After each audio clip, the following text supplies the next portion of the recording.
राधे राधे प्यारे भक्तों। भगवान श्री कृष्ण कहते हैं कि आने वाले नए साल 2026 में प्रतिदिन गाय को एक रोटी खिलाने से मनुष्य को 8 दिव्य फायदे होते हैं। जो भी मनुष्य इन 8 रहस्यों को जान जाता है, उसके घर से दरिद्रता और दुर्भाग्य हमेशा के लिए विदा हो जाते हैं। उनके घर में छाई हुई नकारात्मक ऊर्जा कोसों दूर चली जाती है। उनका आंगन सदैव बच्चों की किलकारियों से गूंजता रहता है। परिवार के बुजुर्ग और बच्चे सदैव निरोगी रहते हैं और जीवन में गौ माता की कृपा से अन्न और धन के भंडार कभी खाली नहीं होते। तो मित्रों, वो कौन से 8 चमत्कारी फायदे हैं? यदि आप इस वीडियो को अंत तक और पूरे ध्यान से देखते हैं तो आप उन गुप्त रहस्यों को जान जाएंगे जो आपके जीवन को बर्बाद होने से बचा सकते हैं। जो भी स्त्री या पुरुष इन 8 बातों को अपने जीवन का आधार बना लेता है, वो इस संसार में कभी दुखी नहीं रहता। वो जीवन भर उन्नति की सीढ़ियां चढ़ता जाता है और कभी गरीबी का मुंह नहीं देखता। तो चलिए अब एक नई और प्रेरणादायक कहानी को आरंभ करते हैं। मित्रों, रामपुर नाम के खुशहाल गांव में सावित्री नाम की एक वृद्ध महिला रहती थी। सावित्री का नियम था कि वो खुद भोजन करने से पहले गाय के लिए रोटी जरूर निकालती थी। जब वो गाय को रोटी खिलाती तो गांव के कुछ अहंकारी लोग उसे देखकर ताना मारा करते थे। वे कहते थे, अरे ओ सावित्री काकी, तुझे क्या लगता है यह जानवर तेरा बुढ़ापा सुधारेगा? जब पैसे की जरूरत होगी तो क्या ये गाय तुझे नोट ला कर देगी? खुद के खाने के लाले पड़े हैं और ये बुढ़िया गाय को रोटियां खिला रही हैं। कुछ लोग जोर जोर से हंसते तो कुछ मजाक उड़ाते हुए निकल जाते। सबसे ज्यादा मजाक गांव का सबसे अमीर और कंजूस व्यक्ति सेठ गिरधारी लाल उड़ाता था। गिरधारी लाल अक्सर कहता, भगवान ने जब तुम्हें गरीब बनाया है तो क्यों इन जानवरों के पीछे अपना आटा खराब कर रही हो? किसी चमत्कार की उम्मीद मत करो, कलयुग में कोई चमत्कार नहीं होता। लेकिन सावित्री देवी बस मंद मंद मुस्कुरा देती और शांत स्वर में कहती, सेठ जी, जब वक्त आएगा तो यही गौ माता हम सबकी रक्षा करेंगी। ये केवल जानवर नहीं, साक्षात ममता की मूर्त है। सूरज की पहली किरण जैसे ही रामपुर के प्राचीन शिव मंदिर के शिखर पर पड़ती, सावित्री अपने कांपते हाथों से गाय को रोटी खिलाने पहुंच जाती। उसका बेटा विदेश में रहता था और सालों से लौटा नहीं था, न ही पैसे भेजता था। फिर भी अपनी जमा पूंजी और थोड़ी सी खेती से मिले अनाज से वो रोज गाय की सेवा करती। सेठ गिरधारी लाल इसे अंधविश्वास मानता था, लेकिन सावित्री की श्रद्धा अटूट थी। इधर कुछ समय बाद रामपुर गांव में अजीब घटनाएं होने लगीं। अचानक गांव के तालाब का पानी सूखने लगा। हरे भरे खेत बंजर होने लगे और गांव के पशु बिना किसी कारण के बीमार पड़ने लगे। मंदिर के पुजारी और गांव के बुजुर्ग बहुत चिंतित थे, पर सेठ गिरधारी ने इसे मौसम का बदलाव कहकर टाल दिया। फिर एक अमावस्या की रात गांव में दहशत फैल गई। मंदिर के मुख्य द्वार पर एक विशालकाय और विषैला काला नाग आकर बैठ गया। वो इतना भयंकर था कि कोई भी मंदिर के अंदर जाने की हिम्मत नहीं कर पा रहा था। लोग भयभीत हो गए, बच्चे रोने लगे और औरतें घरों में दुबक गईं। अगली सुबह यह खबर आग की तरह पूरे रामपुर में फैल गई। कुछ लोग इसे किसी अनिष्ट का संकेत मान रहे थे तो कुछ इसे सामान्य घटना बता रहे थे।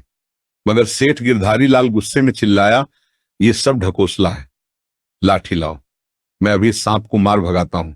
जैसे ही गिरधारी लाल लाठी लेकर आगे बढ़ा, तभी लोगों ने एक अद्भुत दृश्य देखा।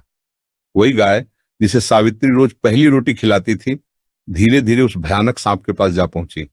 गांव वालों की सांसें थम गईं। उन्हें लगा कि अभी नाग गाय को डस लेगा, लेकिन हैरानी की बात यह थी कि गाय ने उस सांप के पास जाकर रंभाना शुरू किया और देखते ही देखते वो सांप बिना किसी को नुकसान पहुंचाए अपना फन नीचे करके चुपचाप जंगल की ओर चला गया। गांव वाले ये दृश्य देखकर स्तब्ध रह गए। सेठ गिरधारी लाल, जो अब तक अपनी दौलत और ताकत पर घमंड करता था, वो पसीने से तरबतर होकर अवाक खड़ा था। उसे अपनी आंखों पर विश्वास नहीं हो रहा था। तभी भीड़ को चीरते हुए एक तेजस्वी महात्मा विद्यानंद जी वहां पधारे। उन्होंने कांपते हुए गिरधारी लाल से कहा, सेठ, गाय साक्षात माता है। अगर मां अपने बच्चों की रक्षा नहीं करेगी तो कौन करेगा? तुमने जिस सेवा का मजाक उड़ाया, आज उसी गौ माता के तेज ने तुम सबको काल के मुंह से बचाया है। महात्मा जी की बात सुनकर गिरधारी लाल और गांव वालों का सिर शर्म से झुक गया। गिरधारी लाल ने हाथ जोड़कर कहा, हे ऋषिवर, मुझे क्षमा करें, मैं अज्ञानी था। कृपया हमें गौ माता की महिमा विस्तार से समझाइए। महात्मा विद्यानंद मुस्कुराए और बोले, ध्यान से सुनो ग्रामवासियों, मैं तुम्हें शास्त्रों से जुड़ी एक अत्यंत महत्वपूर्ण और पावन कथा सुनाता हूं। महात्मा जी ने कथा प्रारंभ की। मित्रों, गाय की सेवा करने और उसे रोटी खिलाने से जो पुण्य मिलता है, वो बड़े बड़े यज्ञों से भी प्राप्त नहीं होता। गाय के अंगों के स्पर्श मात्र से असाध्य रोग भी नष्ट हो जाते हैं। महात्मा आगे बताते हैं, एक बार देवर्षि नारद भगवान श्री कृष्ण से मिलने उनकी नगरी द्वारका पहुंचे। उन्होंने भगवान को दंडवत प्रणाम किया। श्री कृष्ण ने उनका स्वागत करते हुए पूछा, हे देवर्षि, आज अचानक द्वारका आगमन का क्या प्रयोजन है? नारद जी ने कहा, प्रभु, पृथ्वी पर भ्रमण करते हुए मैंने देखा कि कुछ लोग गायों को पूजते हैं, जबकि कुछ पापी उन पर अत्याचार करते हैं। मेरी जिज्ञासा है कि जो मनुष्य निस्वार्थ भाव से गाय की सेवा करता है, उसे क्या फल मिलता है? भगवान श्री कृष्ण ने गंभीर होकर उत्तर दिया, हे देवर्षि, जो गाय को कष्ट देता है वो रौरव नरक का भागी बनता है, किंतु जो श्रद्धा से उनकी सेवा करता है उसे इस लोक में सुख और परलोक में मोक्ष मिलता है। मैं तुम्हें एक प्राचीन कथा सुनाता हूं जो इस रहस्य को उजागर करती है। श्री कृष्ण बोले, प्राचीन काल में सूर्यवंश में एक महान प्रतापी राजा हुए जिनका नाम था महाराज दिलीप। वे बड़े ही धर्मपरायण और न्यायप्रिय शासक थे। उनकी पत्नी महारानी सुदक्षिणा साक्षात लक्ष्मी स्वरूपा थी। सब कुछ होने के बाद भी राजा और रानी के जीवन में एक बहुत बड़ा दुख था, उन्हें कोई संतान नहीं थी। महाराज दिलीप सोचते थे, मैंने जीवन भर धर्म का पालन किया, फिर मेरा आंगन सूना क्यों है? इसी प्रश्न का उत्तर पाने के लिए वे अपने कुलगुरु महर्षि वशिष्ठ के आश्रम पहुंचे। राजा ने गुरु वशिष्ठ के चरणों में गिरकर अपनी व्यथा सुनाई। गुरु वशिष्ठ ने ध्यान लगाया और अपनी दिव्य दृष्टि से राजा के भूतकाल को देखा। ध्यान टूटने पर उन्होंने कहा, हे राजन, तुम्हारे दुख का कारण तुम्हारा ही एक अपराध है। एक बार जब तुम देवराज इंद्र से मिलकर लौट रहे थे तो रास्ते में कल्प वृक्ष के नीचे कामधेनु गाय खड़ी थी। तुम अपने विचारों में इतने खोए थे कि तुमने न तो उसे प्रणाम किया और न ही उसकी परिक्रमा की। वो गाय उस समय भूखी थी, लेकिन तुमने उसकी अनदेखी कर दी। इसी कारण उसने तुम्हें श्राप दिया है कि जब तक तुम उसकी संतान की सेवा नहीं करोगे, तुम्हें संतान सुख प्राप्त नहीं होगा। यह सुनकर राजा दिलीप की आंखों में आंसू आ गए। उन्होंने प्रायश्चित का उपाय पूछा।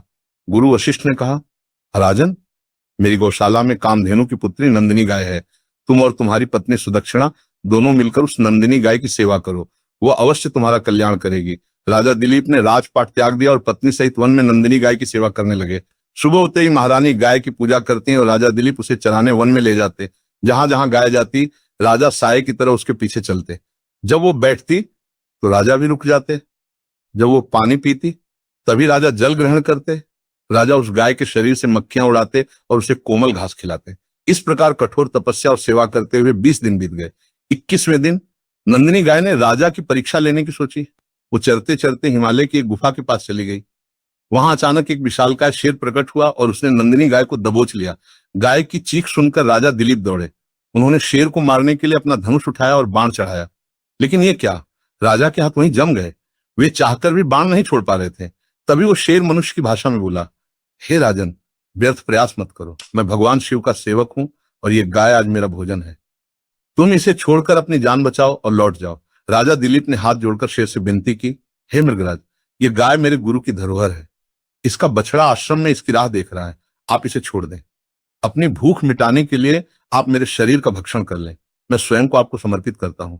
शेर ने राजा को बहुत डराया, प्रलोभन दिया कि तुम राजा हो, तुम्हारे प्राण कीमती हैं, एक जानवर के लिए क्यों मरते हो? लेकिन राजा दिलीप अपने धर्म से नहीं डिगे। उन्होंने अपने शस्त्र रख दिए और शेर के सामने अपना सिर झुकाकर बैठ गए ताकि शेर उन्हें खा सके। जैसे ही राजा ने मृत्यु का आलिंगन करने के लिए आंखें बंद की, आकाश से फूलों की वर्षा होने लगी। शेर गायब हो गया और सामने साक्षात नंदिनी गाय खड़ी थी। नंदिनी गाय बोली, उठो राजन, मैं तुम्हारी परीक्षा ले रही थी। तुम्हारी गुरु भक्ति और दया देखकर मैं अत्यंत प्रसन्न हूं। मांगो, क्या वर मांगते हो?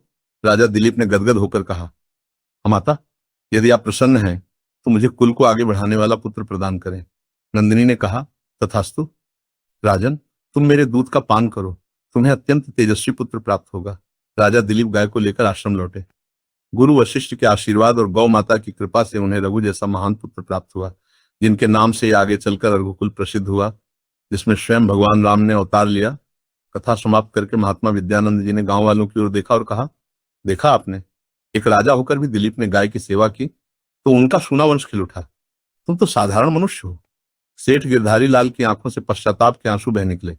उसने सावित्री के पैर पकड़ लिए और बोला, काकी, मुझे माफ कर दो। आज से मैं भी गौ माता की सेवा करूंगा। उस दिन के बाद पूरा रामपुर गांव गौ भक्ति में लीन हो गया। अब महात्मा जी ने अंत में उन 8 अद्भुत फायदों के बारे में बताया जो सावित्री को प्राप्त हुए थे और जो आप सबको 2026 में प्राप्त होंगे। पहला फायदा, आरोग्य। गाय का दूध केवल भोजन नहीं, अमृत है। इसके सेवन और गाय की सेवा करने से शरीर के पुराने से पुराने रोग दूर हो जाते हैं और अकाल मृत्यु का भय समाप्त हो जाता है। दूसरा फायदा, मानसिक शांति। गाय के कुबड़ पीठ में सूर्य केतु नाड़ी होती है।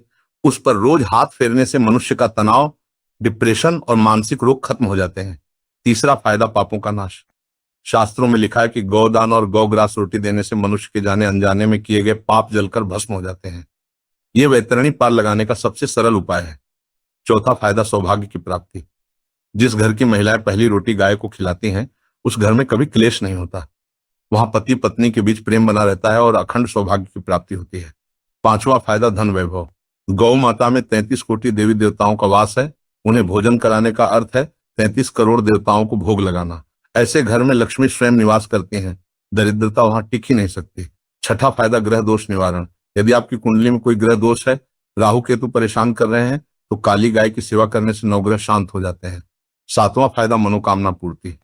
गाय की परिक्रमा करने और उसके चरणों की धूल को माथे पर लगाने से रुकी हुई मनोकामनाएं चमत्कारिक रूप से पूरी होने लगती हैं। आठवां फायदा संतान सुख और उन्नति। जैसा राजा दिलीप के साथ हुआ, वैसे ही जो निसंतान दंपति गाय की सेवा करते हैं, उनकी गोद हरी हो जाती है और उनकी संतान संस्कारी और आज्ञाकारी बनती है। तो मित्रों, ये थी वो पावन कथा। यदि आप भी चाहते हैं कि 2026 में आपके घर से गरीबी दूर हो और खुशियां आए, तो आज से ही गाय को रोटी खिलाना शुरू करें। यदि आपको ये कथा पसंद आई हो तो कमेंट बॉक्स में जय गौ माता लिखकर अपनी हाजिरी जरूर लगाएं। वीडियो को लाइक करें और चैनल को सब्सक्राइब करके बेल आइकन दबाएं, ताकि ऐसी ही ज्ञानवर्धक कहानियां आपको सबसे पहले मिल सकें। आप सभी का बहुत बहुत धन्यवाद।